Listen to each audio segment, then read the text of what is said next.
Sejam muito bem-vindos ao 8º episódio do podcast Lugar é Lucro. Hoje a gente tem uma convidada muito especial. A gente vai falar sobre arquitetura e urbanismo de um jeito diferente, tal como talvez tu nunca tenha ouvido. A gente tem uma presença ilustre aqui. São mais de 390 mil inscritos no YouTube. São mais de 180 mil seguidores no Instagram. Se vocês ainda não conhecem a gente, vocês vão conhecer um pouquinho mais depois da vinheta.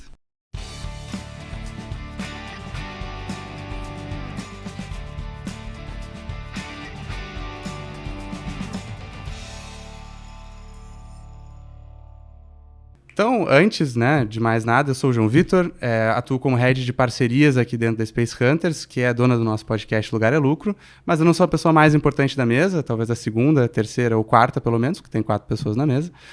Mas vou direto apresentar a Jane, por gentileza, se apresenta para a nossa audiência. Olá para quem está nos assistindo, eu sou a Jane William, sou arquiteta, sou formada há mais de 35 anos, tenho bastante experiência aí na área da arquitetura. Vamos bater um papinho aqui com os meninos. Demais. Francisco? Eu tava tomando café. Então, prazer a todo mundo. Para quem não me conhece, meu nome é Francisco, eu sou o CEO, um dos fundadores da Space Hunters. A gente tem 8 anos aí de atuação, ajudando na localização desde casas, desde empreendimentos imobiliários até loteamentos e grandes redes de varejo.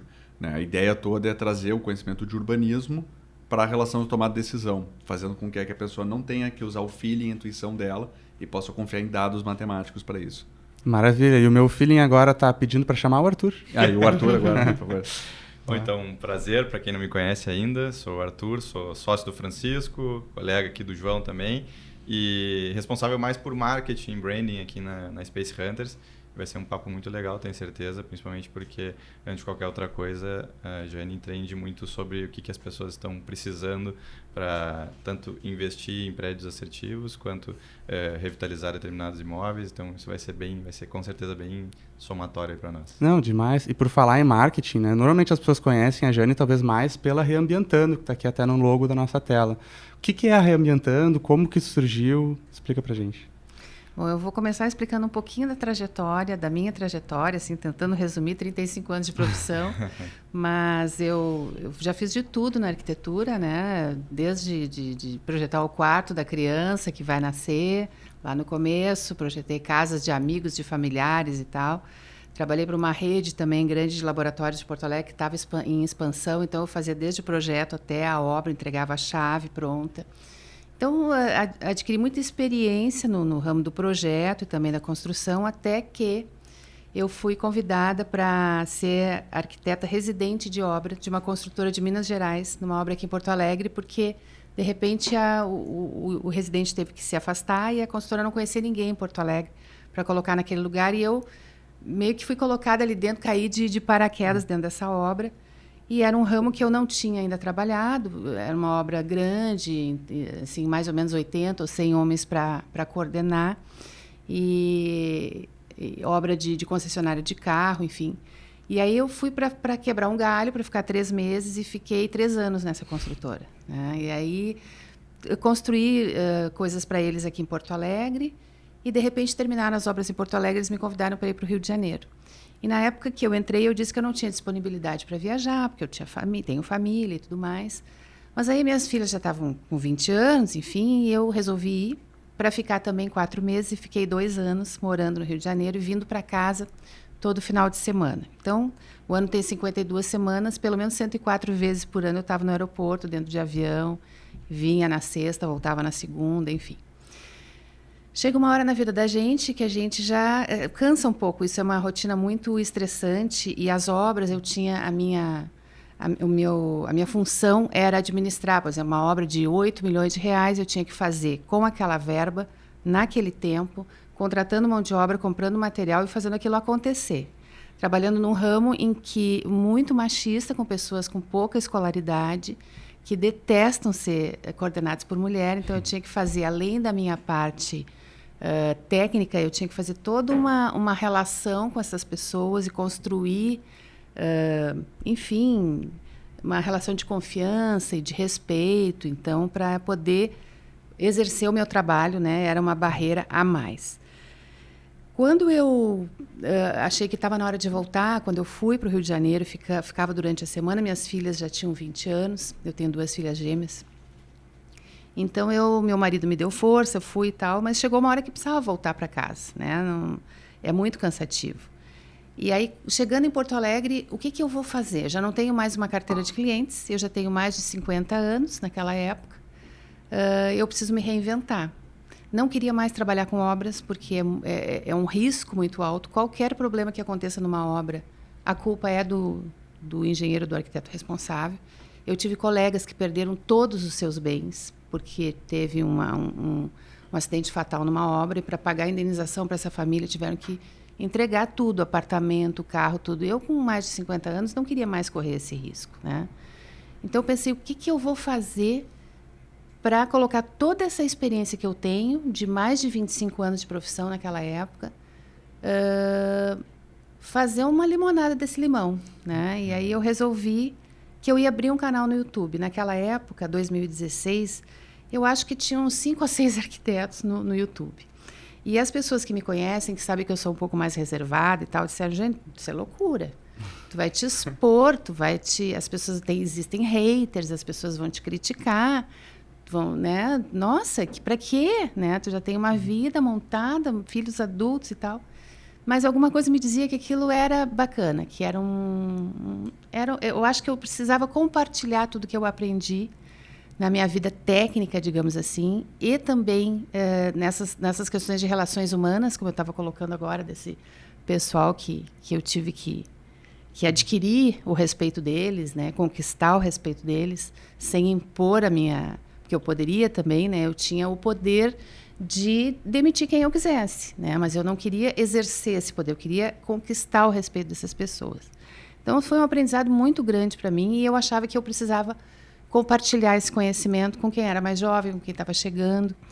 Então, eu resolvi montar o canal no YouTube para dar dicas para as pessoas que estavam construindo, que estavam reformando sua casa, que estavam querendo montar um negócio, né, voltado para a construção civil.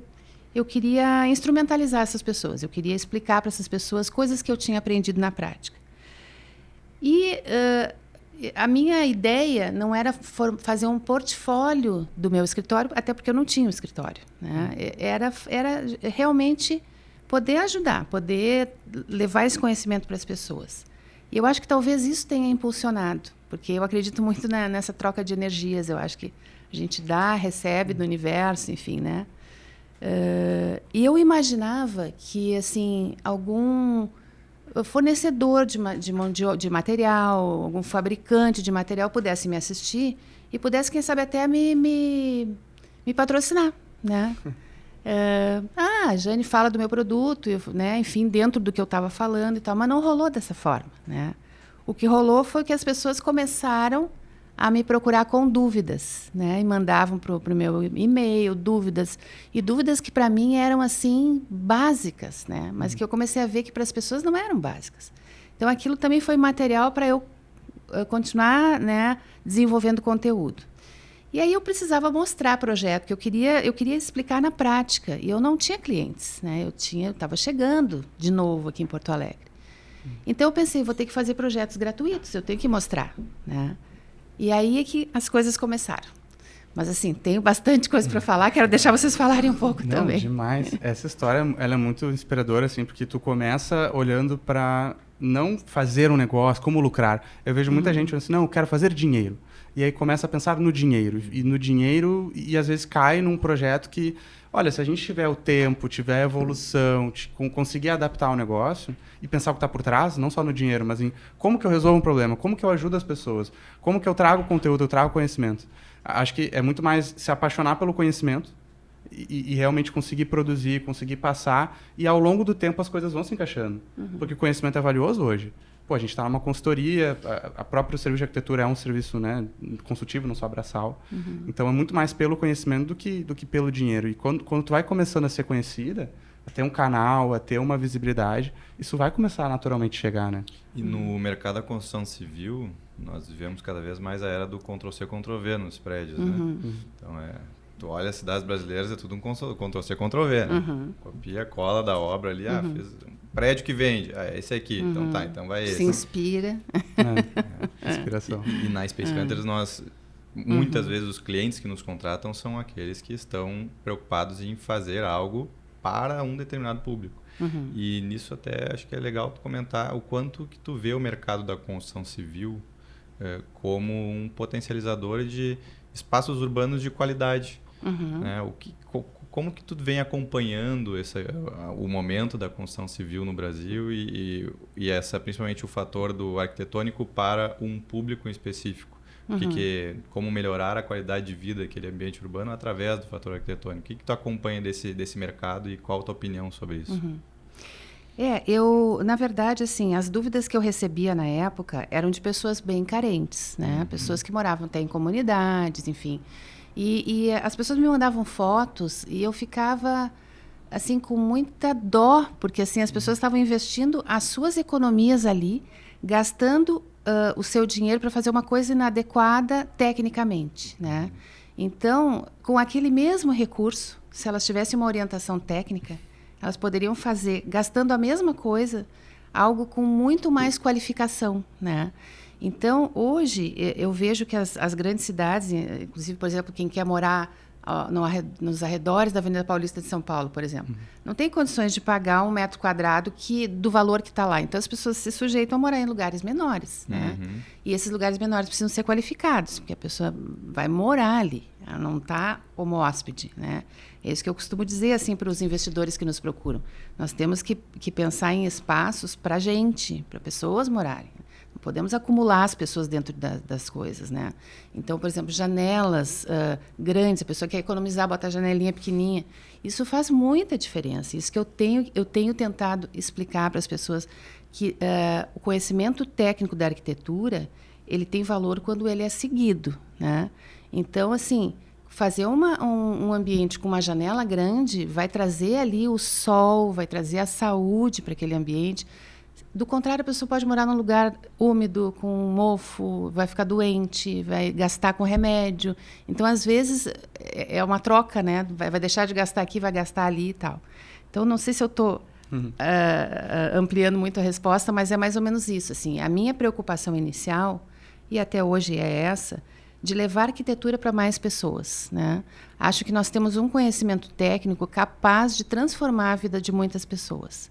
Então, ele precisa ser mais popularizado. Não existe, na minha cabeça, um motivo lógico para que a arquitetura seja só elitizada, né? Como sempre foi, né? Contratar um arquiteto é um luxo. Por quê? Por que a pessoa carente vai contratar um dentista para fazer uma prótese, vai pagar particular? E por que não pode contratar um arquiteto? Eu acho que tem que ter arquitetos também que pensem nisso, né? Esse é o meu ideal, assim, e é o que eu consegui reunir dentro do meu escritório hoje, que começou há 7 anos atrás só comigo, né? E hoje tem muito mais gente, já tivemos 40 e poucas pessoas, hoje somos 30 e poucos. Mas essas pessoas, todos esses arquitetos que trabalham comigo, eles acreditam nisso também. Então, qualificar esses ambientes, embora pequenos, né? Não existe porquê um ambiente pequeno não tenha qualidade. Eu costumo dizer isso também para as pessoas que nos procuram. Não tente encher de móveis aquilo ali, né? Eu vi na televisão um sofá lindo de 2 metros, mas não dá para o seu espaço, né? Abra mão, coloca 2 poltronas, você vai ter muito mais fluidez nesse espaço e tal.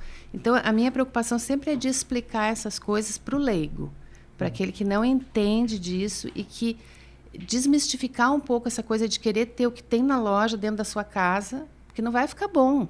Tem que ter dentro da sua casa aquilo que cabe na sua casa e que deixa a sua casa gostosa, assim, né? Então, é mais ou menos por aí, assim, a nossa linha. Não sei se eu respondi a tua pergunta. Eu acho que respondeu, sim. E acho que é legal entender quanto a arquitetura interfere na saúde das pessoas.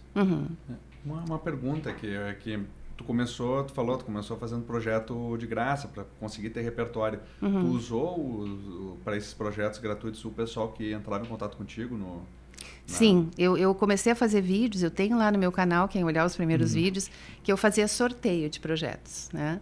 Então, eu pedia para as pessoas se inscreverem, né? E eu sorteava um projeto por mês para poder mostrar ali no canal. E aí entravam vários pedidos, pessoas pedindo para fazer reambientar a sua cozinha, né? outro pedindo para não sei o que e tal, até que um dia entrou um pedido de um rapaz da região metropolitana de São Paulo, ali, acho que era Mogi das Cruzes, agora não lembro exatamente o nome da cidade, dizendo o seguinte, que ele tinha ganho um pedacinho de terreno da família dele de 4 por 5 metros e que ele precisava fazer uma casa para ir morar com a namorada. Mas ele precisava, nessa casa, ter banheiro, cozinha, quarto, sala, em 4 por 5. Quando eu li aquilo, eu pensei, é esse o sorteado, né? O sorteado. Mas, assim, como que eu vou fazer uma coisa dessas? Aí fui para a internet para procurar referências. O que a gente encontrava naquela época, 7 anos atrás, 6 anos atrás? Tiny house. Então, as tiny houses estreitinhas e compridas, né? Não cabia nos 5 metros. Né? O dele era quadrado, praticamente. 4 por 5 para um leigo é mais ou menos o quê? Assim? É mais ou menos a sala de um apartamento, digamos assim, né? É 20 metros quadrados, sala de um apartamento mais, digamos, um apartamento maiorzinho. Né? A sala de um apartamento pequeno Aqueles é 12. Os apartamentos dos jardins, que são pequenininhos, tem em torno disso, né? Uns 20 metros quadrados, não tem? Esses novos agora, que estão sendo vendidos, tem apartamento até por 9 metros quadrados hoje. Lá. Esse aí tu enfia a chave e quebra a janela. Mais ou menos isso. É para uma pessoa. A pessoa recebe visita, a visita senta para poder passar e tal, mas enfim, Mas assim, era uma área muito pequena para fazer tudo isso que ele precisava, né? E aí, eu não achando referências, eu pensei, a minha única alternativa é verticalizar isso. Então, eu vou colocar a sala, banheiro embaixo, área de serviço e cozinha e tal, e vou fazer um mezanino e botar o quarto para cima, né? Foi o que me ocorreu na hora. E aí, eu fiz esse projeto para esse cliente e eu pensei, vou colocar isso no canal, como é que eu vou chamar? Vou chamar de mini casa, né? E esse vídeo viralizou. Esse vídeo correu o mundo todo, né? Eu depois tive problemas com a música, né? Que foi... levei um strike lá por causa da música que eu usei. Aí gravei de novo. Então, assim, entre os 2 vídeos que eu tenho mais de 5 milhões de visualizações, né? E aí começaram a chegar... e eu respondi, eu atendi o cliente, eu fazia os projetos, eu gravava os vídeos, eu editava os vídeos. Tudo sozinha? Tudo gravação. sozinha. E tu aprendeu sozinha também? Gravar, aprendi editar. Olhando no YouTube, aprendendo, né? Assim, autodidata. Vai indo. E a necessidade empurra a gente, né? Eu não tinha condições de contratar um editor naquela época, não estava gerando nenhum recurso, né? Como é que eu ia ter despesas grandes, né? Trabalhar de graça já era o suficiente, né? Assim, e fiquei 1 ano trabalhando sem ter nenhum recurso, não entrava nada, né? Mas entrava inscritos, né? Porque tu pedia para o pessoal se inscrever entrava inscritos, entrava assim... Eu comecei a ficar conhecida no ramo das mini casas, digamos, a partir dessa. Então, eu ia olhar os comentários e aí tinha, assim, letras, acento em cima de consoante. Eu digo, vou botar no Google isso aqui. Daí, assim, comentário da Bósnia, comentário do Azerbaijão, comentário... entende? Assim, aquele vídeo rodou o mundo todo, né? Por mais que ele era em português. Ele era em português. E a tradução do Google. Porque é um projeto, né? Então, assim, eu tinha pouco... eu não estou conversando, eu estou mostrando alguma coisa, imagens e tal, né? E, assim, esse projeto foi muito copiado, claro, evidentemente, tudo, né? Até porque teve repercussão, né? E eu virei todas as janelas para frente só porque ele me disse, eu tenho construção em todos os lados, eu só tenho janela para frente, a única abertura que eu posso ter, porta, janela, tudo para frente. Hoje, a gente olhando aquele projeto, mas isso aqui até eu faço, só que, né, é bem a coisa do que o arquiteto vive, né? Mas o problema é pensar no primeiro, né? É tu fazer alguma coisa disruptiva, né? Hoje em dia, o Ctrl-C, Ctrl-V copia a Jane. Nós tivemos problemas, inclusive, assim, com colegas. A gente teve que buscar ajuda jurídica, né? Colegas, assim, copiando o trabalho da gente e vendendo pela metade do preço, né? Num site de projetos prontos, por exemplo. Então, tem de um tudo, né? Quando tu entra num ramo em que tu tá muito público, assim, a gente vê de tudo. Mas, enfim, isso foi o que impulsionou meu canal. A partir desse projeto gratuito, feito para uma comunidade, né? E eu começaram a chegar clientes, me procurando para fazer projetos pequenos. No início, só pessoas mais carentes, né? Uma vez chegou uma cliente que eu assim, me emocionei, depois fiz lives com ela e tudo. Lá do Nordeste, ela me procurou e disse que tinha ganho um terreno do pai dela, que ela queria construir a barbearia do marido embaixo, uma salinha de depilação tal para ela, e em cima a casa deles com 2 quartos. Eu dei o preço para ela naquela época. Meu preço sempre foi assim para pegar esse pessoal, para poder oferecer arquitetura para todos mesmo, né? Então não era um preço alto. Eu parcelei 1000 vezes, ela não conseguiu me contratar. E tudo bem. 1 ano depois, ela veio me procurar e disse: juntei o dinheiro. Aí eu fiz de graça para ela, né? Porque daí aí não tem como, né? Juntei o dinheiro, eu trabalhei, fiz depilação, fiz tudo que eu podia e eu tenho agora o dinheiro para te pagar. Eu disse, então agora tu vai investir esse dinheiro na tua obra. E fiz para ela chorava, foi assim muito emocionante. A gente fez live junto, tá ali no canal tudo. Então assim, eu tenho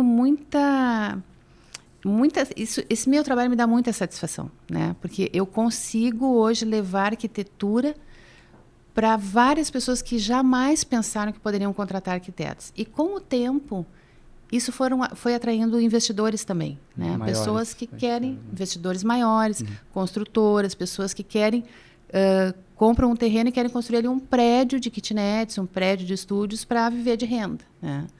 Mas a gente brinca que lá no escritório a gente não faz diferenciação entre o tamanho de investidor. Tem aquele investidor que tem uma casa e que no quintal da sua casa quer fazer uma kitnet para alugar. Inclusive, a minha faxineira de um apartamento que eu tenho de Airbnb em Gramado, ela construiu, né? No quintal dela, ela tem uma kitnet que ela aluga, ela é uma renda para ela, né? Então, assim, tem esse tamanho de investidor e tem o investidor grande que nos contrata para fazer 40 apartamentos, para fazer 50 e poucas casas e tal, né? Loteamentos e assim, essas contratações, como a gente também desenvolveu o projeto à distância, que era uma coisa que também não existia, né? A gente nós temos projeto no Japão, tem clientes na Irlanda, tem clientes na Inglaterra, tem clientes nos Estados Unidos, tem clientes em tudo que é lugar do mundo, né? Muitos deles são brasileiros, que moram fora e ganham o dinheiro lá porque o sonho deles é voltar para casa um dia e ter aqui uma fonte de renda. Então, eles me contratam, me assistem de lá, me conhecem de lá, me contratam de lá, me pagam de lá. As reuniões são feitas assim, mas a construção é no Brasil, porque um dia eles querem voltar e viver de renda desse predinho que eles estão fazendo aqui. Muitos, assim, né? E outros que é lá fora também. Tem uma cliente, por exemplo, da Holanda, que já me contratou para 3 projetos diferentes. Gente, eu começo a falar aqui porque eu me empolgo, né? Eu só vou contar esse caso e vou deixar vocês falarem um pouco também. Por favor. E tá facilitando o nosso trabalho. Tá sendo melhor, assim. Tá sendo muito fácil eu sou fazer muito, o podcast. sou muito tá empolgada muito assim, com a minha profissão, né? E essa cliente, ela é filha de camaronês com brasileira. Mas ela nasceu na Holanda e sempre morou lá. Então, o português dela é muito difícil de entender. O que ela aprendeu com a mãe, mas ela fala de um jeito... E ela tem muito mais contato com a família do pai. Então, ela viaja muito para Camarões e tal. Nós já fizemos 3 projetos em Camarões para ela. O primeiro projeto ela já construiu, era um prédio de apartamentos com um apartamento para a mãe dela. O segundo projeto também é um prédio de apartamentos. E agora o terceiro projeto, um projeto grande, de um terreno bem grande. Na frente ela construiu um prédio, está construindo, né? Nós fizemos o projeto. Um prédio com salão de beleza, mini mercado embaixo, em cima um restaurante. E aí tu entra, tem 2 sobrados para 2 quartos e no fundo tem 2 prédios de apartamento, um deles de 1 quarto e outro de kitnets e lofts. Então ela fez várias tipologias diferentes, porque ela quer atingir vários públicos diferentes. E é a terceira obra em Camarões que ela contrata com a gente. Obra não, projeto, né? Então, é isso, gente. Assim, eu tenho mais um monte de coisa para falar. Mas a questão agora, essa questão de Camarões, eu fiquei interessado. Perdão, sempre quando eu vou falar da Pigarro. Mas a questão construtiva, que construir em outros países tem esse problema. Me lembro que a minha esposa está estudando para projetar nos Estados Unidos, que a gente tem escritório lá. E aí, eventualmente, quem sabe, a gente vai morar lá. E ela é arquiteta também. E é totalmente diferente, não é construir lá. Na Europa também é totalmente diferente. No Camarões, tem peculiaridades na questão de projeto, maneira de materiais construtivos diferentes que eles usam, técnica, mão de obra. Por mais que é um país de renda baixa, o Brasil é um país de renda média, nossa construção civil não é a mais evoluída do mundo, a gente sabe disso. Mas tem essas barreiras, tem essas dificuldades? Tem peculiaridades em termos do programa de necessidades, né? Eles têm algumas coisas que são diferentes do nosso modo de vida aqui, né? Mas, por ser um país pobre, as tecnologias construtivas também não chegaram lá. Então, as construções são de tijolo, de tijolo cerâmico. Então, isso facilita também. Claro que os projetos têm que ir todos em francês, né? Sim. A gente, na hora de fazer o projeto executivo, as plantas todas têm que ir em francês. Então, a gente tem que pesquisar termos técnicos e tal. Mas, por exemplo, a gente tem uma cliente em Moçambique que Camarões eu não achei tanta diferença do jeito de viver, né? Mas Moçambique, por exemplo, ela me disse, Jane, a gente tem empregados, né? Todas as famílias, inclusive as famílias de classe média baixa têm empregados, não gostam que o empregado use o banheiro da família, tem que ter um banheiro com chuveiro separado, tem que ter uma entrada independente para o empregado, ele tem que entrar pela cozinha, é uma outra cultura, talvez a cultura nossa aqui dos anos 40, 50, né? Churrasqueira, nem pensar numa churrasqueira perto da casa, tem que ser uma churrasqueira lá no pátio, porque vai fazer fumaça, vai trazer fumaça para dentro da casa. Então, alguns detalhes que são diferentes, a gente procura pegar isso no briefing e tudo, né? E mesmo quando a gente mostra o projeto, a pessoa diz, não, isso aqui não dá, ó. Não tem a entrada pela cozinha, tem que ter era um condomínio de casas. Tem que ter uma porta no pátio que entre por trás, a empregada não vai entrar pela porta da frente. E não nos cabe questionar, né? A gente tem que fazer para atender aquele modo de vida. Né? E dá para perceber que o teu tipo de serviço ele é muito personalizado. Um dos grandes desafios de qualquer administrador, de qualquer pessoa que está prestando um serviço ou entregando um produto é entender o que precisa ser oferecido, qual o problema a ser atendido. Tu, por fazer esse trabalho de uma forma personalizada e entender histórias tão peculiares, melhor que ninguém, pode também passar a tua opinião agora para nós sobre o que tu acha que é o segredo para entender o que tu podes oferecer para alguém. Como perceber o que tu pode oferecer? Eu acho que, em primeiro lugar, é ter escuta, né? Eu acho que as pessoas fazem uma reunião com o cliente e a pessoa quer mostrar o que sabe, quer mostrar, né? Eu acho que a escuta é mais importante que isso. A gente tem que ter escuta, tem que entender o que o cliente precisa, né? Em primeiro lugar, eu acho que é isso. Em segundo lugar, eu acho que mostrar para o cliente que ele não está contratando alguém que vai impor coisas para ele, né? Eu tive um depoimento agora, recentemente, de um engenheiro de uma cidade do interior do Rio Grande do Sul que nos contratou para fazer um condomíniozinho de cabanas, assim, que ele quer para Airbnb. E ele disse, eu já construí, eu tenho 75 anos e eu construí edifício em Santa Maria durante 20 anos, 25 anos, uma coisa assim. Eu já trabalhei com muitos escritórios de arquitetura de Porto Alegre, ele me disse. Escritórios de arquitetura, os que eu trabalhei, são uma ditadura e o teu é uma democracia. Então, eu amei ouvir isso, né? Porque, assim, as pessoas, quando eu vou mostrar o projeto, que elas vêm me dizer que ficam cheias de dedos para dizer que não gostaram de alguma coisa, né? Olha, não é que eu não tenha gostado, mas é que, não sei... Eu disse, não, assim, tu não gostou, tu tem direito de não gostar, né? E eu tenho o dever de te atender, né? Tu me procurou para que eu ache uma solução para aquilo que tu precisa.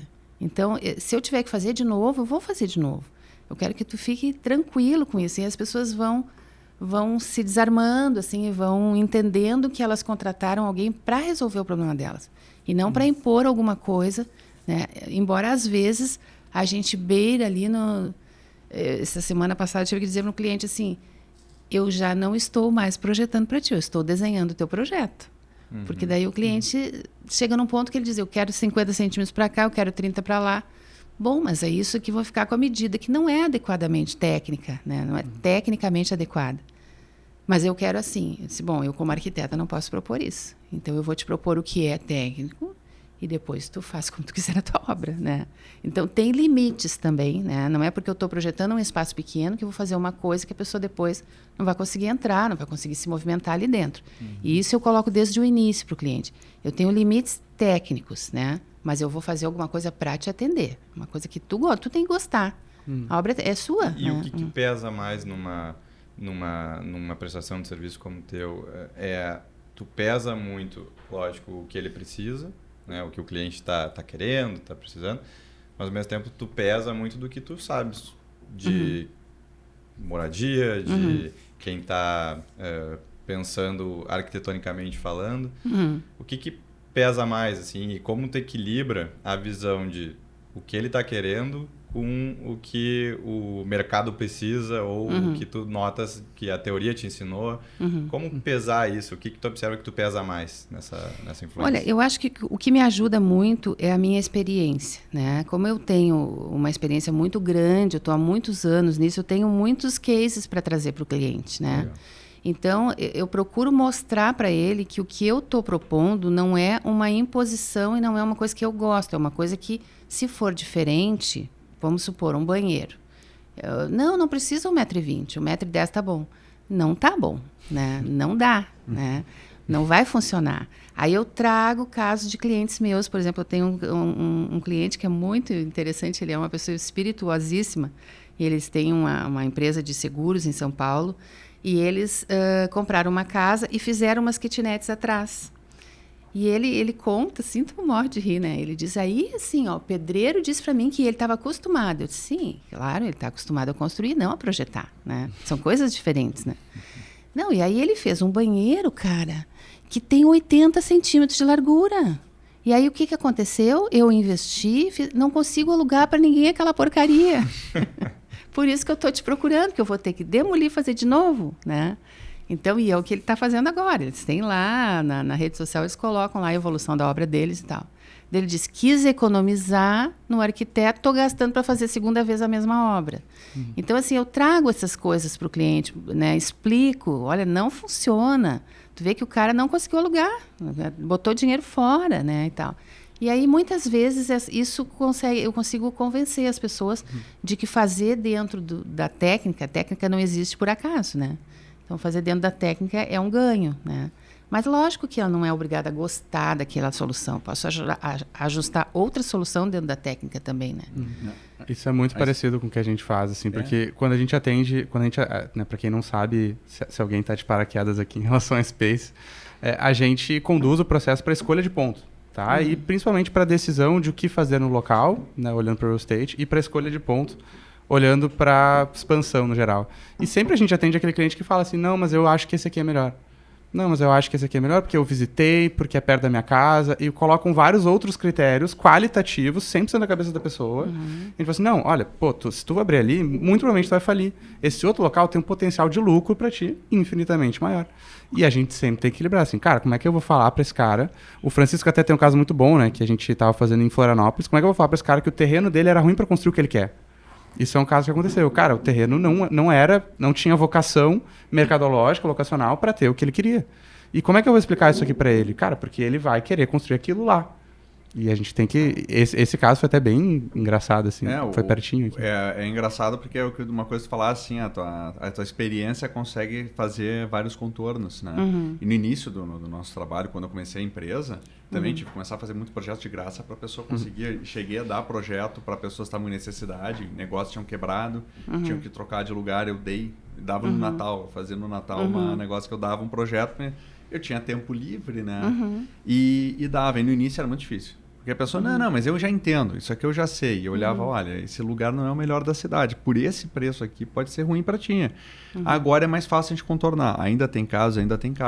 Mas tem uma coisa que, pelo menos, eu acho que, aí te ouvindo falar e vendo teus casos, que eu acho que a gente ainda não sofre, é mais ou menos tipo o doutor Google. Porque, por exemplo, a pessoa chega no médico hoje... eu tô com uma dor, mas é que eu vi no Google que isso aqui pode ser problema no ciático e o remédio que tá me dando não é o remédio certo. Meu pai é médico, vira e mexe, os pacientes falam, esse aqui não é o remédio. Eu vou te dizer qual... Pô, e arquiteto também. Quando eu tava na faculdade já tinha os clientes doutores. Não, porque eu vi, agora que tem canal do YouTube... Eu gosto de ficar seguindo o canal de pedreiro no YouTube, porque eu gosto de ver obra. Às vezes estou trabalhando, estou vendo os pedreiros levantando. Eles fazem umas absurdo. Eu imagino que deve ter um monte de cliente para ti, e agora um pouco menos, tu já tem um renome, já tem a experiência, mas devia chegar bastante nisso, é aquilo que tu falou. Não, tira 50 centímetros aqui porque eu sei que vai dar. Porque eu vi que o fulano construiu do tal jeito e deu certo. Como é que é isso aí para ti? O pessoal chega muito com casos que viu na internet, viu em alguém? Muito. Direto.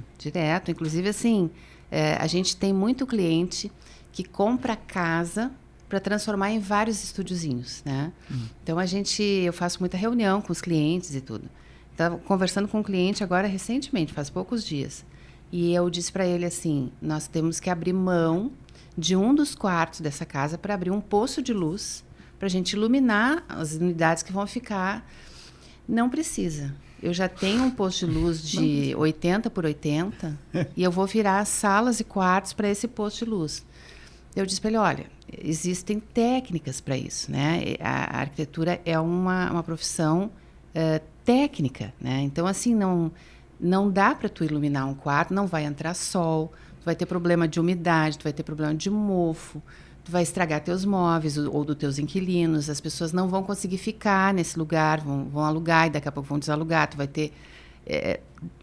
financeiramente para ti não vai ser bom, né? Porque tu não vai oferecer saúde nesse imóvel, né? E a gente precisa, para iluminar quarto e sala, que são ambientes de permanência prolongada, a gente precisa de um posto de luz maior, né? Então, nós temos que abrir mão de alguma coisa em razão de outras, né? Para ter outros ganhos. Dá para ter tudo, né? Daí ele me disse assim, o pedreiro que já está fazendo, porque muita gente contrata a gente com o pedreiro já na obra, né? E aí a gente tem 2, 3 meses para trabalhar e o pedreiro já está lá, é um terror. E a pessoa põe a carroça na frente dos bois, né? Vocês estão fazendo projeto, ele está erguendo parede. Ele está erguendo parede, né? E aí daqui a pouco está fazendo quase um as-built para ele, porque, né? E aí o cara me disse, não, o pedreiro está dormindo lá na obra e ele disse que é bem ventilado. Ele está dormindo nesse quarto que está virado para esse posto de luz e que a ventilação é suficiente. Ele sentiu o ventinho. Ele sentiu. Ele tá agradável, está ventilado. Aí eu disse para ele, bom, então assim, ó, tu está contratando um escritório de arquitetura, pagando um preço de arquiteto e levando em consideração a opinião de uma pessoa, uma opinião empírica, né? Pela sensação dela ali no lugar. Então, tu está desperdiçando o teu dinheiro, né? Um dinheiro que tu poderia estar aplicando, quem sabe, num material da obra, né? Tu vem buscar uma opinião técnica, mas tu segue a opinião de uma pessoa que não tem a técnica que a gente tem, né? Então, a gente não está projetando para ti, a gente está desenhando para ti. E aí tu deveria ter contratado um desenhista que gastaria menos com isso. Ele disse, não é isso, eu quero que vocês me validem, eu quero uma opinião de vocês. Então, assim, o que ele queria? Ele queria fazer do jeito dele e que a gente desse o aval, né? Então, não, olha, boa ideia tu teve, tá? Tu fez uma coisa, nossa, meu Deus, né? E aí eu disse, olha, infelizmente não é assim. No final das contas, o que ele queria era se desse por exemplo, falar assim, não, mas a arquiteta validou isso. Exatamente. E na Space é legal, porque a gente tá muito alinhado, assim, tem muita gente que vem, eu quero só validar ou eu quero apresentar um plano para os investidores. E a gente, não, mas espera aí, eu vou trazer a minha opinião como urbanista, que a gente traz essa veia mais urbanística, né, como analista de mercado e urbanista. E às vezes não é o que o cara quer ouvir. Às vezes eu até sinto, não sei se tu sente a mesma coisa, mas eu até sinto que quando o cara tá no local, isso dá um fogo de querer usar o empirismo. Porque eu visitei, eu vi. E essa questão, mas tu tá online, né? A gente atende o mundo inteiro, né? A gente tem escritório em Porto Alegre, São Paulo e Miami. O Francisco estava falando antes aqui, né, da nossa gravação do projeto em Casablanca, Marrocos. Então, também temos projetos na continente africano. Bacana. O cara tá lá e a gente tá aqui, né? Então, a gente tá no nosso escritório, né, Porto Alegre, São Paulo, Miami, mas o cara tá lá em Casablanca, às vezes o cara tá lá em Mojimirim, interior de São Paulo. Tá lá. Mas ele visitou. Mas a gente escuta muito a seguinte frase, eu moro aqui há anos. Eu moro aqui há 10 anos, a gente na Space, que a gente analisa a cidade. Eu nasci aqui, eu cresci na cidade. Quem melhor do que eu para falar como Mojimirim, por exemplo, funciona? E, assim, às vezes aí tu pode pensar, cara, como é que tu responde esse cara trabalhando online? Usando técnica. Assim, cara, legal que tu conhece, mas qual é a tua profissão? Como é que é o teu crescimento? Tu já chegou a analisar ambiente urbano? E se eu te apresentar um conceito de que eu consigo entender como o ser humano se desloca pela cidade? E eu consigo te falar qual é o local dentro da cidade que mais vai te dar lucratividade, dinheiro no teu bolso. Tu quer dinheiro no teu bolso? Tá, então vem comigo. Não vamos acreditar só no teu empirismo. O Francisco veio isso há 8 anos, né? Teve alguns casos legais, assim, a gente tem um cliente que eu estava falando com ele antes da gravação desse podcast, eles são de Santa Maria, só constroem loteamento, eles são um cliente bem recorrente nosso, a gente gosta muito deles, o primeiro trabalho foi bem difícil. O senhor, imagina, o cara já é calejado de fazer lote no Rio Grande do Sul inteiro e outros estados. Ele chegou assim, não, eu quero testar, quero ver se vocês funcionam bem, mandou ali, não me lembro, Cachoeiro do Sul, acho que era a cidade, mandou ali o estudo. Não, era Piratini. Era uma cidadezinha muito pequena. Fizemos tudo, mandei e comecei a explicar de acordo com o sistema matemático nosso, assim, assim, assim. Ele ficou o tempo inteiro, era por call, né? Porque ele era de Santa Maria, a gente ia até lá, a gente botou um valor muito baixo, ele ficou olhando. Tu tá dizendo então que esse lugar não é bom? E eu, olha, a cidade funciona assim, assim, essa dele. Pô, legal, ele olhou pro cara. É assim mesmo que a cidade funciona mesmo. Pô, bom, até hoje eles contratam a gente assim, só preciso de tal coisa. A gente manda, a gente faz, e eu falo assim, ele, Francisco, quanto é que tu acha que dá pra botar o metro quadrado aqui? Eu, pelo estudo, uns 400. Ele, tá, validou. Compra o terreno. Não, validou, não vou. E a gente tem isso. O de Casablanca é o mais louco. Por quê? Eu gosto de falar dele porque foi uma marroquina que eu conheci num foyer, num lobby de um hotel em Washington. E eu confundi ela com uma outra mulher que eu queria falar que trabalhava com marketing entre continentes. Então tu nem queria conhecer ela. Não, eu sentei, olhei e perguntei assim, e aí? Tá preparando, deu tudo certo com a palestra? Que a outra era a Inês, era uma espanhola que estava montando uma palestra pro dia seguinte. Eu olhei assim, e aí, deu tudo certo com a palestra e tal? A mulher olhou para mim e falou assim, do que tu tá falando? Eu, não, tu não é Inês, tu não estava montando. Não, meu nome é Salma, eu sou do Marrocos e tal. Não, me desculpe, começamos a conversar. Até hoje a gente prospecta clientes agora, só chegando perguntando, tu palestrou? Tu palestrou, deu certo. E ela olhou para mim pela Santos e olhou assim, tu tem escritório aqui, tu é do Brasil? Sim. Ela, tu faria trabalho no Marrocos? Eu, sim. A gente tem como trabalhar no mundo inteiro. E aí ficou. Aí a Malu, que trabalha ali com a gente, fez a prospecção, foi conversando, mandando e-mail, e ela chegou para mim e disse assim, Francisco, eu quero falar contigo. A gente falou, disse, eu estou com um projeto de alto padrão no sul de Casablanca e eu quero validar pro banco o que dá para fazer aqui e dizer que tem liquidez. Eu falei, sempre falo, né? Topo, vamos fazer. E o meu nosso outro sócio, o Leonardo, ele mora em São Paulo, ele é o urbanista, ele é doutor em urbanismo, quase arrancou os cabelos, falou, meu Deus, você não tem ideia o preço que tu botou pelo tamanho dessa cidade, ele é muito grande. E a gente botou um preço bem baixo, o pagamento foi uma confusão, contrato através do nosso escritório nos Estados Unidos, que é mais fácil, deu a coisa toda, e eu olhei e o lugar era um lugar que não tinha gente. Era no meio do nada, assim, um empreendimento assim... Deserto, Casablanca tem Não, aí que tá, Casablanca não é no deserto, é do lado de uma floresta. Aquela área do Marrocos é verde. Sim, aquela área é fértil. A parte que a gente lembra do Marrocos é Marrakech, que fica perto do deserto. Casablanca não é. Eu aprendi isso. Não à toa é a principal cidade do Marrocos. Casablanca. É a principal cidade do Marrocos. Fica perto de Rabat, que é a capital. E aí a gente fez o estudo e tal. E quando a gente entregou, eu olhei o resultado e deu o lugar lá em cima, em liquidez. E eu olhei para ela e falei para a Salma, vou te falar, eu fiquei surpreso. O lugar é bem localizado, o potencial de preço por metro quadrado é de tantos dinares por 20 mil dinários o metro quadrado, então eu falei, o lugar é bom. Ela falou, eu sei que o lugar é bom. Ela disse assim, como é que tu faz para Singapura? E eu, tá bom. Ela falou, porque eu tenho cliente em Singapura e tenho mais 2 no Marrocos e eu tenho um, acho que, Gana, que ela trabalha também. Eu falei assim, vamos fazer, então abriu. Boca a boca vai. E já aconteceu várias vezes. E como é que tu faz isso? Como é que tu chega numa conclusão de falar para ela assim, cara, essa é a liquidez, esse é o metro quadrado, o que a gente faz? A gente pega a tendência da cidade, analisa como é que a cidade funciona e analisa onde é que estão os lançamentos da cidade. Não precisa ter um monte de lançamento. Eu preciso ter 10 lançamentos é o suficiente. Então eu pego eles espalhados pela cidade toda. E eu vejo o preço por metro quadrado e correlaciono como é que eles estão localizados no ambiente. Eu crio toda essa relação. Depois coloco, se esse ponto aqui tem nota 6, que é o que eu estou vendo, e os outros, a média deles é 7, eu sei que naturalmente eu não consigo chegar na média de preço, nem média de liquidez. E aí eu digo assim, tua liquidez é alta, mas o teu preço é baixo, então tu vai ter que baixar o teu preço para poder ter liquidez. Às vezes acontece, o teu preço é alto e a liquidez é mediana, então tu vai ter que ficar nesse preço, mas tu vai ter que baixar o preço para ganhar a curva de venda. Então a gente faz isso. É isso que a gente fez em Casablanca. No caso, estranhamente, por mais que ela estava no subúrbio da cidade, ela estava no caminho para o aeroporto e era o lugar que mais tinha hotel. Então isso subiu muito o potencial de preço de hotel dela por diária. Então a gente falou, ó, hotel dá. Parque de diversão dá. Isso dá. Olha, tal coisa não dá. E aí eu falei, farmácia dá, porque a gente brasileiro tem farmácia em tudo que é lugar. E aí eu fiquei chocado que ela falou assim, não, farmácia não dá. Eu, não, mas o lugar é bom, farmácia ela não. Tem uma lei no Marrocos que proíbe uma farmácia ficar menos de 500 metros da outra. E tem uma farmácia já a 500 metros daqui, então a farmácia não pode tirar a farmácia daqui. Chega a ter 4 numa quadra só. Eu fiquei chocado, porque eu pensei assim, meu tem Deus do céu. Que é tudo na rua, na mesma rua tem uns 5, 6 lá. Imagina, isso aí ia quebrar o Brasil. A minha esposa é de Erechim. Em Erechim tem uma marca de farmácia chamada Farmácia Erechim, que tem quase assim, todos os cantos de uma esquina só tem farmácia Erechim, quase. É muita farmácia Erechim. Eu fico pensando, meu Deus do céu, como é que esses caras faturam? E do lado tem uma Rai, do lado tem uma Panvel, e outra Erechim. Cara, é uma loucura. Mas como é que tu consegue entender a diferença de segmento, assim? Isso é uma coisa legal até para comentar com a Jane, porque o uso do espaço urbano, ele performa diferente conforme performa em lucratividade, né, em venda, liquidez, alugar, por exemplo, conforme o tipo de coisa que tu coloca ali, tipologia, né?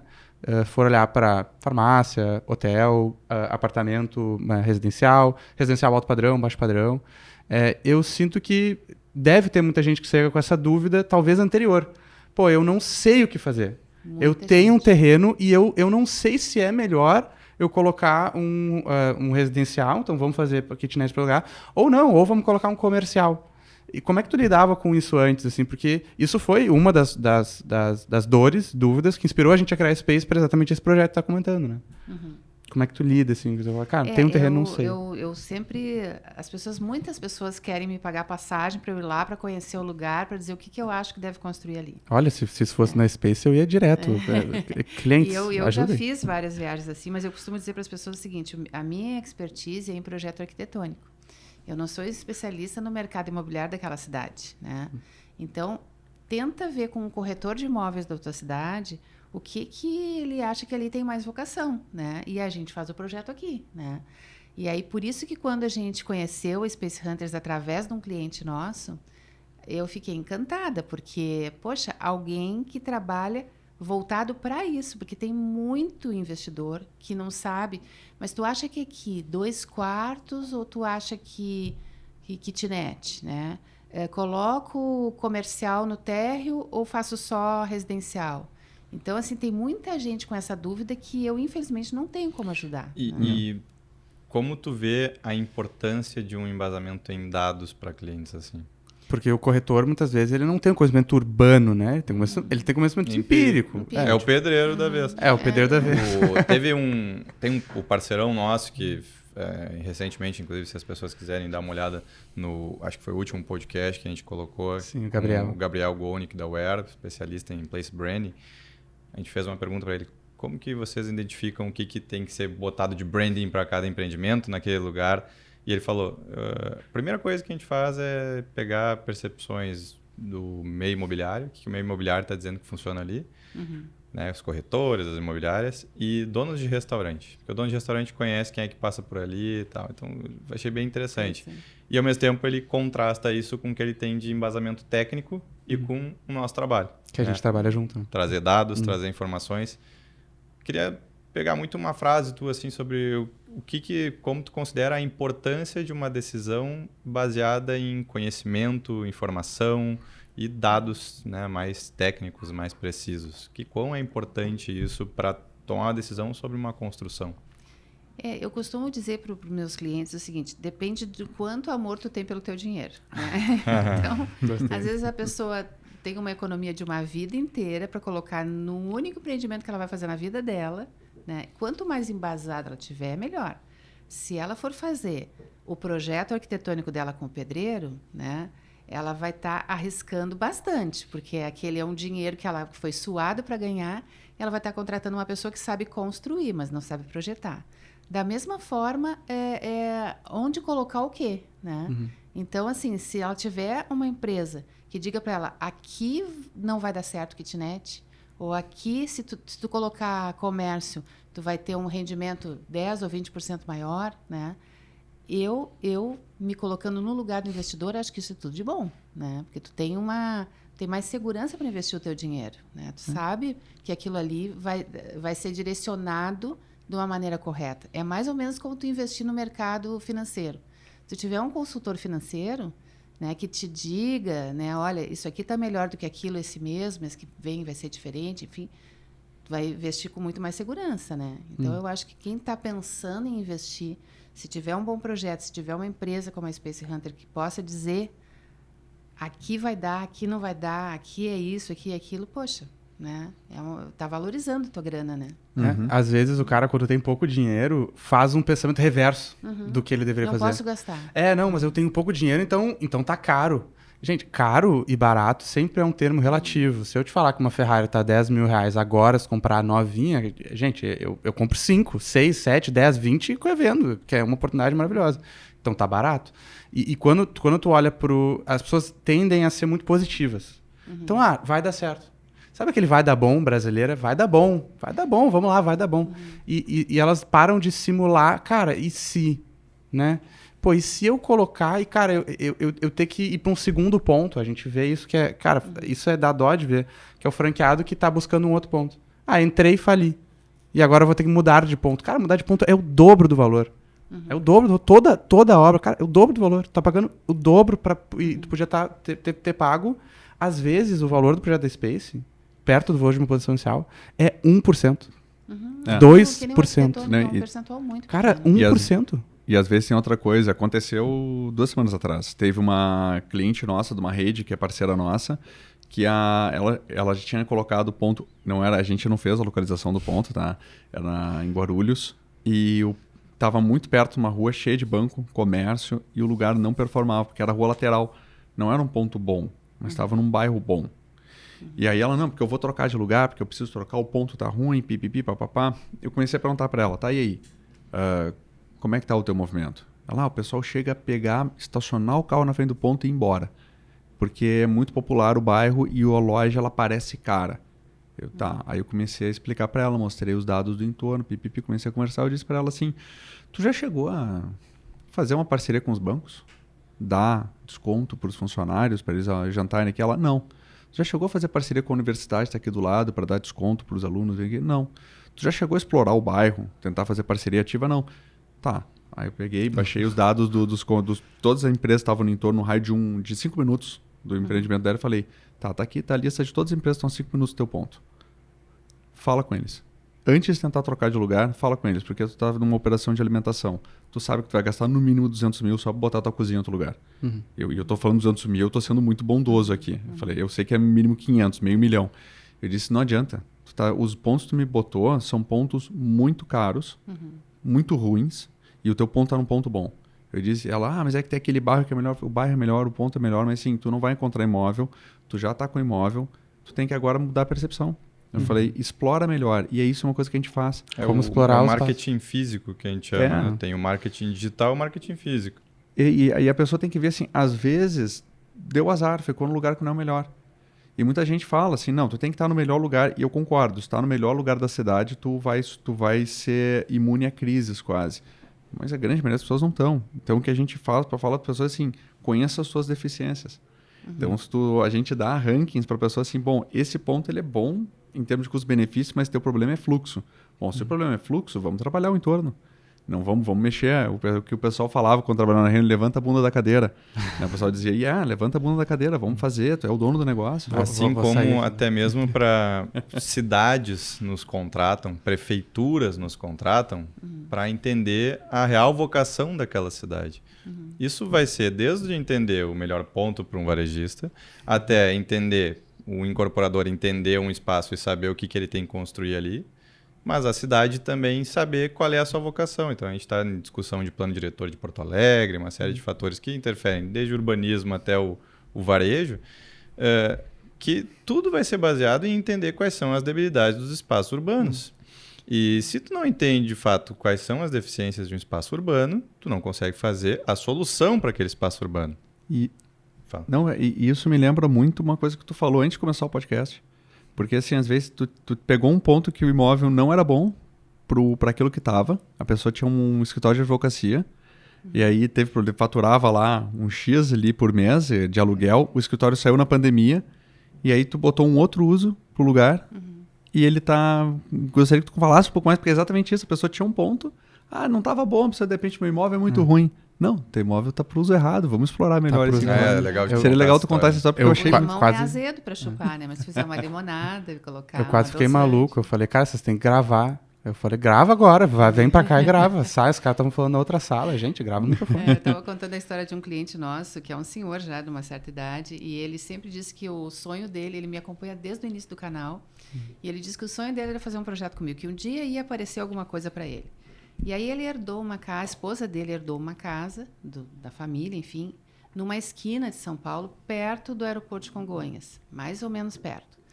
E ele não tinha o que fazer com aquela casa, uma casa muito antiga, de esquina, uma rua que era uma ladeira, né?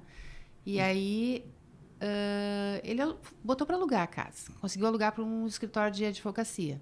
O escritório, no início, ele alugou para 1.800, aí veio pandemia, o escritório pediu para baixar, ele baixou para 1.400, eu acho, uma casa, um sobrado, de 2 andares, com a garagem ainda no subsolo, um imóvel grande.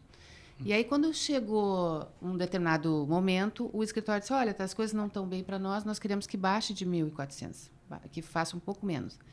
E aí ele disse, eu vou chamar a Jane. Daí ele disse, chegou o momento de eu chamar a Jane. E aí ele pediu o imóvel, então, né, que não podia baixar, não tinha mais interesse em fazer aquela locação. E a gente transformou aquela casa, demolindo poucas paredes e construindo pouquíssimas paredes, lógico que construindo vários banheiros e várias cozinhas, né? A gente transformou em 7 unidades. E ele disse que passou a alugar, são unidades de kitnets, de apartamentos estúdio, né? E ele passou a alugar aquelas unidades para pessoas que trabalham no aeroporto de Congonhas, aeromoça, pessoas que estão assim, eles dividem o espaço com colegas, coisas assim. Então, ele disse que cada unidade ele passou a faturar R$ 1.200. Então, ele ganhava R$ 1.400 pela casa toda. Ele passou a ganhar 7 vezes R$ 1.200. Ele rentabilizou, sei lá, 6 vezes esse imóvel. Isso só de olhar a tipologia, né? De mudar, cara, tu tá construindo nesse local, ele tem uma vocação para outra coisa. E às vezes, olhando para o aeroporto de Congonhas, conhecendo um pouquinho a cidade de São Paulo, com um pouquinho de assim, olhando para mercadológico, né? Censo, IBGE e a tendência urbana da cidade, a gente conseguiria prever isso. Tanto que você, assim, deve ter sido uma coisa em conjunto, né? De vocês junto com ele, entender olhando o mercado. Isso poderia estar no dado, né? Simulando os usos. E o legal é que nesse entendimento de reaproveitar espaços, existem muitos exemplos pelo mundo de cases de sucesso disso. Às vezes a gente pega a realidade do Brasil, mas não foge muito. Cidades como Lisboa fizeram um reaproveitamento de todos aqueles prédios históricos e transformaram, né? A gente estava vendo hoje um vídeo num canal que eu acompanho, que é o São Paulo nas Alturas lá, e ele estava fazendo o canal, ele acompanha um pouco de urbanismo e tal, e ele estava falando do quanto Lisboa, que é a capital do retrofit no mundo, né? Retrofit, que para quem não sabe é pegar o prédio que é antigo, um prédio que está mais degradado, e manter o seu fator arquitetônico externo, mas por dentro fazer praticamente tudo novo. E ele estava mostrando que muitas fábricas, terrenos que eram galpões, mas com uma arquitetura legal, dentro virou um hotel. E dentro virou estúdios, viraram apartamentos, e aquilo vendeu, rentabilizou. Prédios históricos que muitas vezes tu não pode mexer em nada, a prefeitura impede e tal. Tem prefeituras que olham e pensam, não, dá para mexer só nesse fator aqui. E aí tu faz o prédio, inclusive, mais bonito ainda, mantém o fator histórico, e isso é um grande segredo, né? É reaproveitar espaços usando um menor esforço possível e tendo um impacto maior. Exatamente. Vários clientes perguntam, mas é mais barato reformar? Às vezes tem tanta coisa para fazer na reforma que é melhor construir do zero. Lógico que reformar sempre vai ser mais barato. Já tem a fundação, já tem as paredes, já tem o telhado, já tem as lajes, já tem, né, muita coisa. Mesmo que tenha que fazer os banheiros novos, as cozinhas novas, mesmo que tenha que trocar as janelas, todo o resto está se aproveitando ali, né? O resto do mundo tem muito essa, principalmente na Europa. Eu mesmo já fiquei em Airbnb, por exemplo, em Paris, de prédios extremamente antigos, prédios de 300, 400 anos. Aqui em Porto Alegre, 50 anos, um prédio antigo, né? Lá, um prédio de 400 anos, as pessoas reformam por dentro, fazem apartamentos para explorar como Airbnb, né? Eu conheci uma menina que morou em Madrid também, que ela, no prédio que ela morava, tu entrava na porta do apartamento, abria aquilo para um corredor. O cara transformou aquele apartamento em 4 apartamentos, né?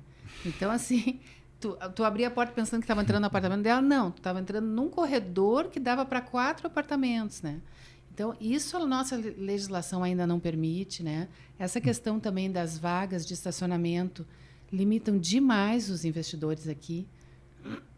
Quando eu estava esperando para entrar no podcast, eu estava olhando os prédios aqui da rua de trás. Os prédios do centro aqui não tem garagem, né? Era uma época que não tinha as pessoas não tinham carro. E aí a prefeitura começou a se preocupar, os planos diretores que vieram depois disso começaram a se preocupar que tem que oferecer essas garagens, porque a rua não vai comportar todos esses carros. Mas hoje nós estamos vivendo um outro momento, em que muitas pessoas não têm carro por opção, porque preferem andar de Uber, porque acham que é mais barato do que tu manter o IPVA, do que tu manter o seguro, do que tu manter aquele capital investido ali, que aquele dinheiro poderia estar rendendo no banco. Eu tenho pessoas da minha família que fizeram essa opção. Andam de Uber, né? Então, hoje, nem todo morador de estúdio tem carro. E isso, às vezes, limita demais o investidor, porque tem prefeituras que exigem uma vaga de carro por unidade habitacional. Então, a gente pega terrenos muito pequenos. Eu tenho um prédio que eu fiz em terreno de 3,30 metros de largura. Fiz 3 apartamentos, né? Tem terrenos de 4 de largura, tem terrenos de 5 de largura. Esses terrenos não dá para colocar carro, porque tu não consegue fazer manobra dentro do terreno, tu consegue pôr na frente o carro só, né? Mas tu não consegue manobrar lá dentro. E aí a prefeitura exige que tenha uma vaga de estacionamento por unidade. Poxa, daí tu matou o investidor, ele não vai comprar aquele terreno. O Ctrl-C, Ctrl-V que a gente vive nas cidades brasileiras, muito se dá em decorrência dos limitantes impostos pelo governo, né? É só tu ver, tem aquele prédio, The Sharp, em Londres, que é aquele lá que é pontudo, tem 80 vagas. É o maior prédio mais alto de Londres, tem 80 vagas de carro. Por quê? Porque tem uma estação de metrô perto, a cidade é super densa, ninguém usa carro, não precisa usar carro. Isso é pouco, né? Num shopping no Brasil hoje tem mais de 3 mil vagas às vezes. Um prédio residencial tem isso. Para ter uma ideia, um prédio residencial no Brasil baixinho de 12, 15 andares tem mais do que isso. Bota 2 torrezinhas baixinhas. Então, assim, pensa, um prédio de 80 apartamentos tem mais de 80 vagas de carro. Tem mais vagas do que um arranha-céu. E aí isso é um negócio que a gente tem que ver, assim, por exemplo, uma cidade como Nova York, tu não usa carro. O pessoal tem, mas não usa, porque não quer usar, a não ser que tu queira pegar condicionamento. Não tem onde estacionar. Exato. Não sei deixar o carro vir um problema. Né? Mas aí é sobre o conceito de cidade, né? A pessoa que está, o cidadão comum, né? O afegão comum, esse cara pode até pensar assim, cara, mas eu tenho carro, onde é que eu vou deixar meu carro? Eu nunca vou comprar um apartamento se eu não puder deixar meu carro. Mas aí tu começa a notar como que esse pensamento, ele penetra para toda a sociedade e todo mundo começa a pensar assim e para de pensar no ser humano. Mas se a gente construir uma cidade para as pessoas andarem a pé? Se a gente começar a construir e pensar na cidade para ter transporte público? Mas aí tu vai ter que fazer trocas. Aí a gente vai ter que fazer a troca de talvez tu não ter recurso. Porque para habilitar uma cidade mais caminhável, a cidade vai ter que ser mais como Paris ou Barcelona e menos como Jardins ou região do Itaim. Vai ter que ser uma cidade mais densa, mais próximo de uma Bolonha do que mais próximo de um Vila Nova Conceição. E essa é a troca que as pessoas vão ter que fazer. Em algum momento a gente vai ter que fazer essa troca. Bom, tu quer andar a pé, a tua cidade vai ter que ser densa. Porque aí tu naturalmente vai ter acesso a muita coisa a pé. E a cidade vai ser muito agradável.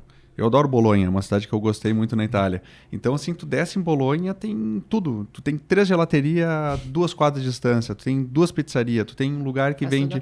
Faz tudo a pé. A gelateria é a farmácia brasileira. Ele também tem farmácia. Cara, tu faz tudo a pé. Em 2 quadras, tu faz tudo o que tu precisa. E é a cidade de 15 minutos que as pessoas querem fazer. Não precisa fazer uma lei de cidade de 15 minutos. Só deixa a cidade densificar. Quem quer morar num subúrbio americano, tudo bem. Aí tu sai, tu vai ter que ter um carro, vai ter que pagar estacionamento e tu vai ter que pagar mais caro por isso. Mas é a troca. A gente tem que deixar as pessoas fazerem essas trocas. Mas é que talvez a pessoa nem sabe, né? Às vezes Elas a pessoa, não sabem. ela fala, não, mas eu amo Paris, eu adoro ir pra Paris, é tão legal, me sinto tão bem em Paris, tiro fotos tão bonitas, boto no meu Instagram, mas eu quero que a minha cidade seja diferente. Cara, se as pessoas vão tirar férias nessas cidades, às vezes, talvez elas queiram morar nessa cidade, né? E a gente- Paris tem um problema, que os quartos são desse tamanho, né? É menor que aqueles de é menor que 9 metros quadrados. Vou usar Bolonha como exemplo, ou Barcelona, que é melhor. Mas Que Paris tem tanta gente querendo estar no centro de Paris, Sim. e aí tem questão do patrimônio histórico, tu não pode tirar os prédios, né? Então o pessoal, eles vão empilhando apartamento onde era um, agora é 10 apartamentos, tu falou 4 apartamentos. Mas a gente está fazendo muito contexto com o meio internacional. Ok, tem legislação, tem de tudo um pouco que influencia na arquitetura da nossa cidade serem assim, dos prédios serem assim. Mas qual a tua visão sobre o público brasileiro? Tu percebe que já está ocorrendo uma mudança na necessidade de, não, quero um prédio diferente, essa busca por maior caminhabilidade? Porque nós que vivemos isso muito, nós temos consciência de que uma cidade melhor é uma cidade com menos carro e tal. Mas muitos dos clientes que chegam para ti, tu percebe que existe essa mudança no comportamento do consumidor? As pessoas estão buscando mais uma qualidade de vida com menos carro? Tu percebe isso pelo cliente ou a maioria dos clientes ainda, porque a gente vê muito brasileiro ainda valorizando muito o carro, enfim, até pelo fator histórico de influência governamental que a gente teve aqui de carro, né? Tu percebe uma mudança nesse sentido? Eu percebo uma mudança nítida e eu acho que depende assim também da faixa etária. A pessoa tem lá 2 crianças pequenas, ela tem que levar no colégio, no balé, não sei aonde, natação, bababá, no médico. Às vezes ela acha que o carro vai ser um pouco mais útil do que aquela pessoa que mora sozinha, do que aquele casal, ou do que aquela pessoa que os filhos já saíram de casa, que são pessoas que já não estão mais tanto usando o carro. Então depende um pouco também da situação de cada um. E assim a gente projeta muito para São Paulo. E São Paulo tem muito isso. Meu terreno fica a não sei quantos metros do metrô. E São Paulo não exige muitos bairros não exigem as vagas de estacionamento, né? Então o investidor fica feliz da vida, porque ele consegue aproveitar aquele terreno sem ter que botar carro ali, né? Tá do lado do metrô, não precisa. Então eu acho que tem muito assim, e também a geração nova vem com outros valores, né? Os mais jovens, né, a gente percebe, eles não querem empatar um dinheiro no carro XYZ, eles querem pegar aquele dinheiro, querem viajar, querem fazer outras coisas, ter outras experiências, né? A qualidade de vida é outra coisa para o mais jovem, né?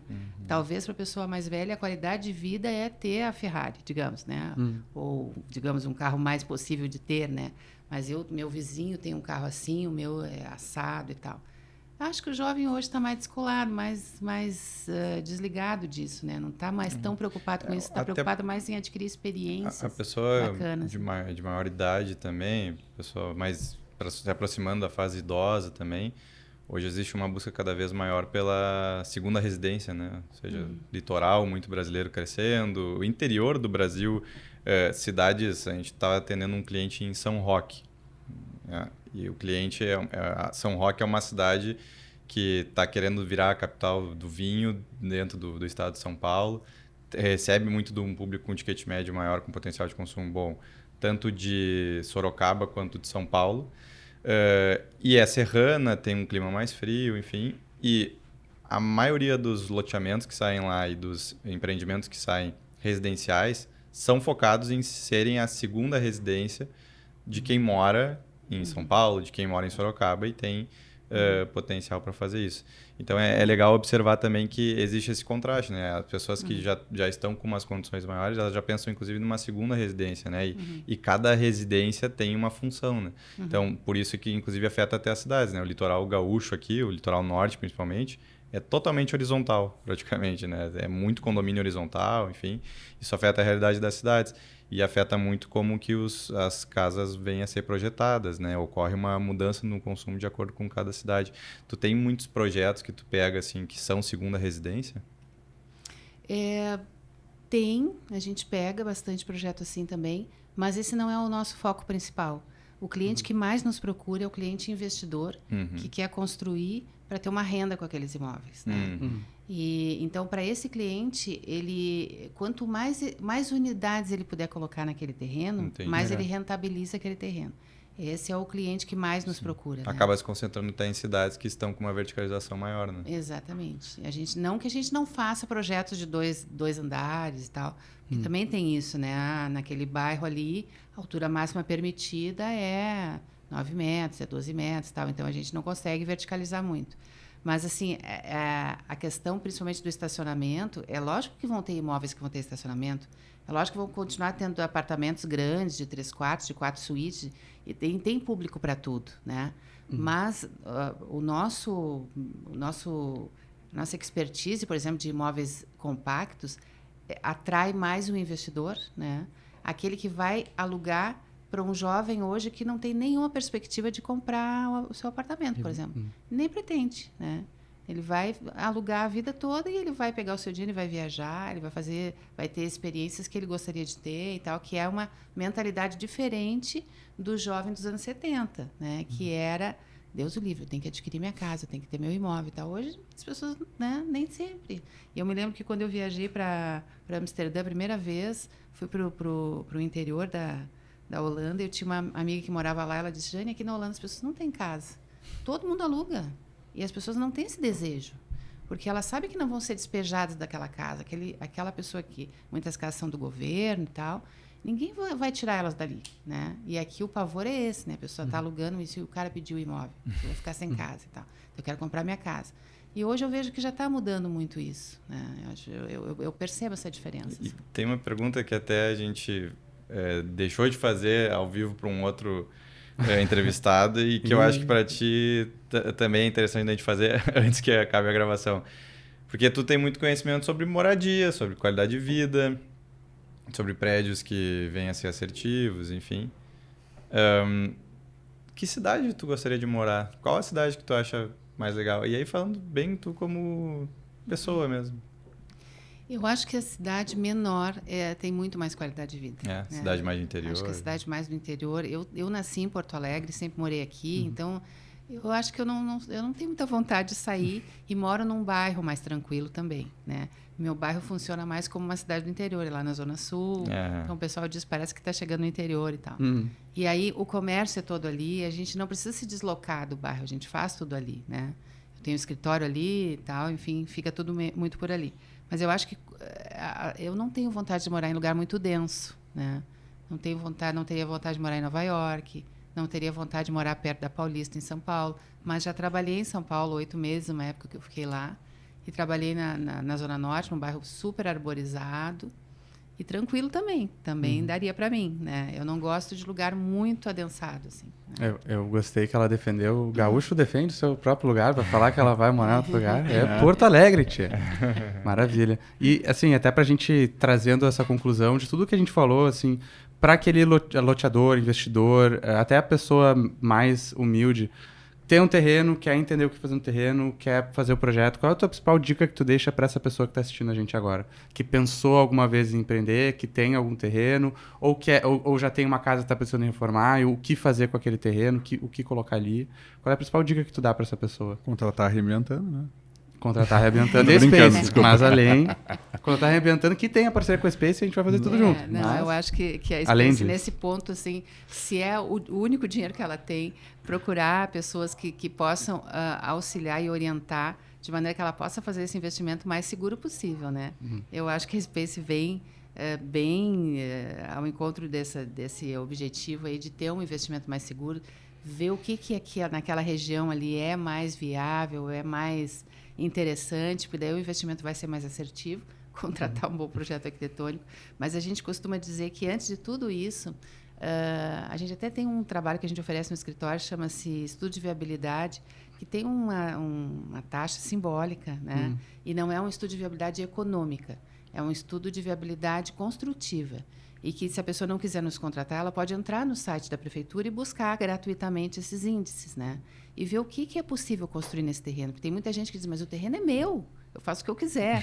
Não é verdade, não é verdade. Esse terreno, se você quiser ter um imóvel regularizado no cartório, no registro de imóveis, para depois passar para alguém, um dia querer poder vender, uma coisa desenrolada, né? Você precisa respeitar as regras e normas que a sociedade impõe.